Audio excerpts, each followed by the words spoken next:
All right, the second half of the Friday Night Blitz kicks off with a trip to Dutch Fork High School. The Silver Fox is looking for a 2-game winning streak, hosting North Augusta.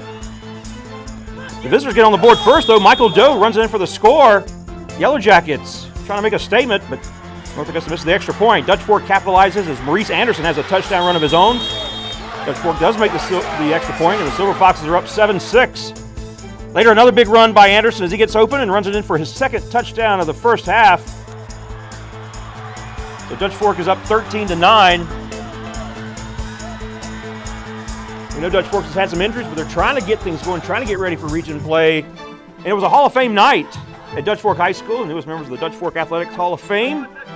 And a successful night for the Silver Foxes as they win it by a final of 41-12 over North Augusta.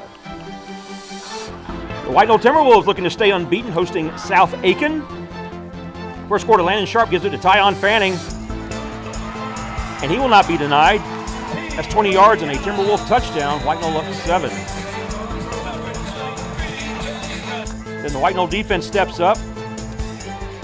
They get the stop in the end zone. That is a safety, 2 points for the Timberwolves. Been very impressive in the early goings of the season. So they get the ball back. And White Knoll, we've seen screenplays work all night, especially against an aggressive defense. And, well, this one works to perfection right here, almost. 30-yard pickup, though. That's pretty solid. 3 plays later, Sharp has it, keeps it on the option, and hits pay dirt, and White Knoll cruises to a 67-6 victory over South Aiken. River Bluff on the road, making the trip to Hopkins to take on Lower Richland late in the fourth. River Bluff with the ball. Jacob Pinckney gets the shuttle, hits the sideline, cuts back, and he is stopped for a huge gain, though.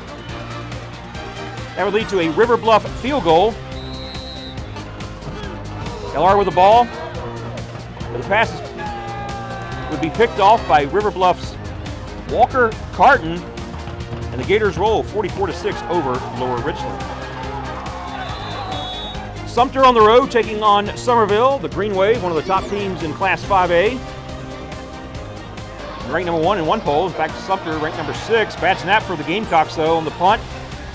And the home team is in business. Very next play, Trey Green goes off left tackle for 20 yards and a touchdown. PAT good, 17-0 in favor of Somerville.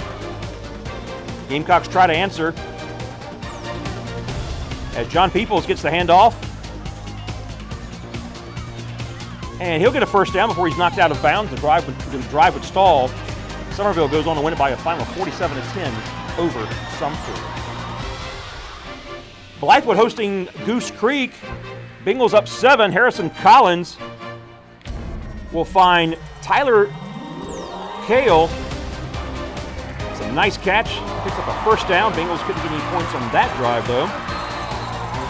But they would get something going in the second as Collins finds Trent Lewis, who makes a circus catch. Check that out. Nicely done. Picks up a first down. And that leads to Collins Kanye Reed for the score. Blythewood up 14-6. The visitors from the Low Country would get a score before the half. Thrilling game over in Blythewood, and Goose Creek pulls it out with a late score of 31-28, the final over the Bengals of Blythewood. All right, so week 4 of the Friday Night Blitz is in the books.